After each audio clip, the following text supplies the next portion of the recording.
Almost a year had passed since the Crusaders had taken the tower in the Nile, and still Damietta remained inviolate. The catapults on the walls hurled their deadly payloads less frequently, and most of what came tumbling out of the sky was loose rock. The stores of the alchemical fire had long been emptied. The defenders hurled rocks at the Christian war parties without much enthusiasm, as if their efforts were expected as part of the dialogue of war, but they had no heart for it any longer. The Crusaders had little heart left for the siege either. Over the last 6 months, it had become apparent to John of Brienne and the few noblemen who stood with him that Damietta held little military value.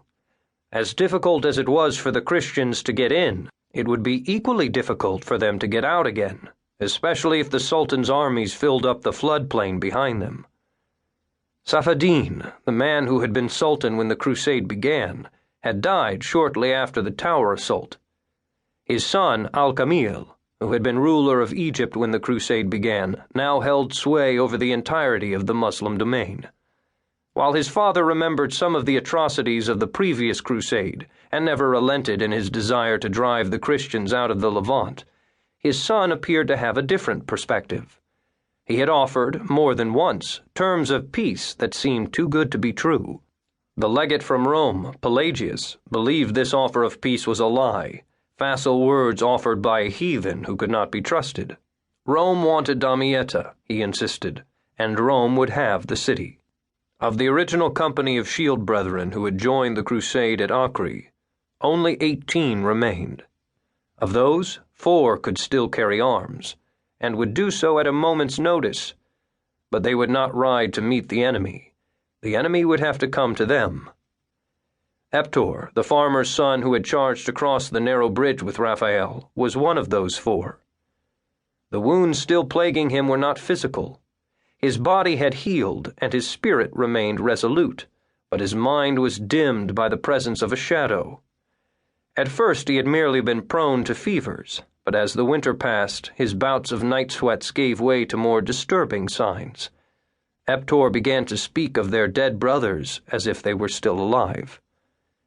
Raphael, with whom the stricken farmer's son had formed an unshakable bond, was tasked with keeping his ailing comrade within the clutch of shield brethren tents. While the shield brethren did not abandon one of their own, regardless of his mental condition, there would be others in the Christian camp who would not be as tolerant of their brother's disturbed speech. "The last thing this morale-stricken camp needs is a rumor of witchcraft and demonic possession," Calpurnius had instructed Raphael. "Keep him and us safe." The task had been fairly simple at first, in that Eptor was more than happy to follow Raphael like a faithful dog. And then the priest, Francis of Assisi, the founder of the Ordo Fratrum Minorum, arrived, and his revolutionary exhortation for peace changed everything. It was not uncommon to see John of Brienne walking through the Christian camp. Though he was king of Jerusalem, he had never sat in its throne. His marriage to Maria of Montferrat had been one of political expediency, and his dowry had been the privilege of leading the Christian crusaders in their vain effort to retake the Holy Lands. Sir John governed from the ranks, listening to complaints of the men-at-arms, attending to the needs of the landed nobility who made up the bulk of the Christian cavalry, sitting and discussing tactics with the noble lords from France, Frisia, and England, and strategizing the best use of the diminishing number of knights from the 3 military orders.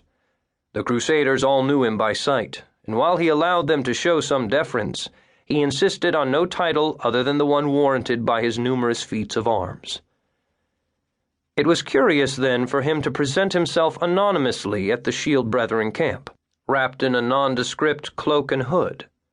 Most of the Shield Brethren were drilling with the Templars, a mock display of martial readiness meant to confuse any Muslim scouts that might be observing the Christian camp from the south. Raphael and Eptor were engaged in the tedious but necessary task of repairing mail when the mysterious figure approached. Setting aside his tools, Raphael rose to greet the visitor and was shocked to recognize the face peering out from within the shadows of the hood.